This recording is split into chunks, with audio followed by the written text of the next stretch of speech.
It's generating chaos internally. I don't want to see the Chief of Staff quit. I don't want to see the Secretary of Defense or the Secretary of State quit. I don't want, all the people who are in our administration who are still there, they call me all the time. I say, please stay. Please stay. There has to be some competence and normalcy. But again, it's not even about the issues. It's about the norms.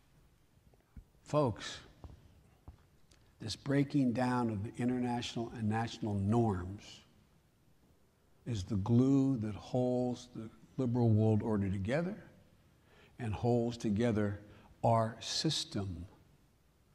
That is what is being attacked now, and that's what's most dangerous. When I was involved in promoting women's issues, I was viewed as I had to be gay. There must be something wrong. No, I'm not a joke. The political system is broken.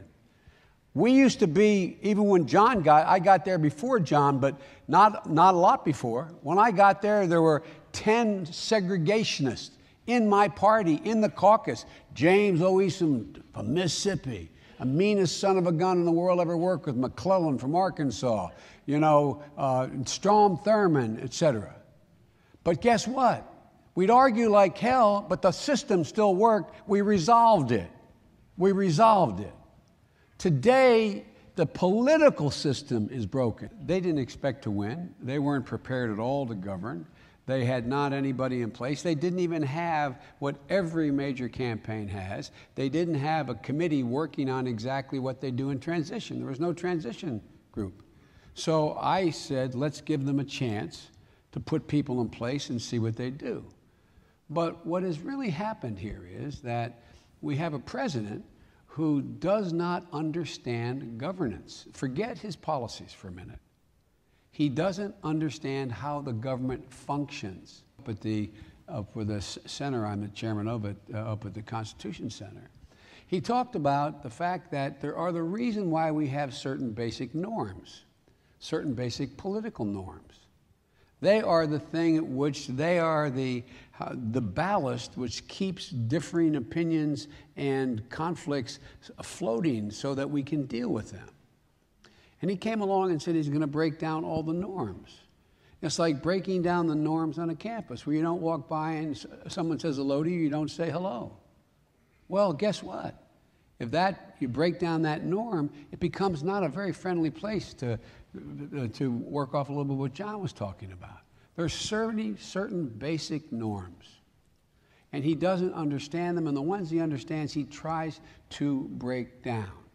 So what's happening? Both political parties are moving more to the extremes. Yeah. The center is shrinking. And that doesn't mean the center per se is good. But God, how can you run this country without reaching a consensus? The system is built in a way it's not possible. Not possible for this country to function unless you reach a consensus. That's right. And so, tell them what you're doing about Jerry. It's the middle out. Look, here's the problem. We got extremes. You solve problems from the middle out. Do you know why? When people have a competitive race, they got to listen to both sides. Radio changed the way politics worked. Television changed the way politics worked. And the social media is changing the way politics work. It's a great liberating tool. But how do you, it's a rhetorical question, how do you determine what you get on the social media that you, in fact, I thought I had my phone here, what do you determine? How do you determine whether or not what you're seeing on the internet is accurate or not? How do you make that judgment? It's awful hard. And recently, you've seen the ability on the internet and the social media to actually superimpose my voice on another image and see the image and looking like Biden is saying, I love those Nazis. Not a joke. It's happening now. That capacity exists.